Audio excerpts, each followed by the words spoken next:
Hello అండి, నమస్తే. నిన్న మామిడికాయ చెట్టు కాయలు తెంపి ఇంకా ఎట్లా మగ్గించాలని చెప్పేసి అడిగితే కామెంట్ చేస్తున్నారు చాలా మంది. మీరు చెప్పింది అండ్ నాకు తెలిసింది కూడా సేమే అనమాట. ఆల్రెడీ ఈ బాక్స్లో కూడా మామిడికాయలు వచ్చి ఉండే, అందులో గడ్డి అండ్ న్యూస్ పేపర్ ఉన్నాయి. ఇంకా దాంట్లోనే మగ్గిద్దామని చెప్పేసి దాంట్లోనే మగ్గబెడుతున్నాను.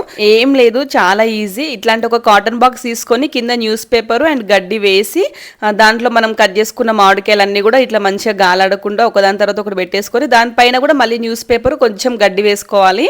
ఫస్ట్ టైం నేను ఇట్లా చేయడము. లాస్ట్ టైం ఏంటంటే మొత్తం న్యూస్ పేపర్లే వేసి కాటన్ బాక్స్ కాకుండా ఒక స్టీల్ బేషన్లో వేసి మగ్గబెట్టాను నేను. అట్లా కూడా మగ్గిపోయినాయి లాస్ట్ టైము ఊరిలో వచ్చేంతవరకు. ఇంకా ఇట్లా అయితే ఫాస్ట్గా మగ్గిపోతాయంట. ఇంకా గడ్డ అయితే వేసిన పైన ఇట్లా మగ్గిస్తుంటే నాకైతే మా నానమ్మ చిన్నప్పుడు ఇప్పటికీ కూడా కోళ్ళని అట్లనే పొదిగేస్తుంది అనమాట, కోడి పిల్లలు వేయడానికి. అదే గుర్తొచ్చింది. ఇట్లా కాటన్ బాక్స్లో పెట్టుకున్న తర్వాత పైన కూడా గాలి పోకుండా ప్లాస్టర్ వేసుకోవాలన్నమాట. మీకు కూడా మ్యాంగోస్ ఇష్టమా? అయితే లవ్ మ్యాంగోస్ అని కామెంట్ చేయండి. Thank you.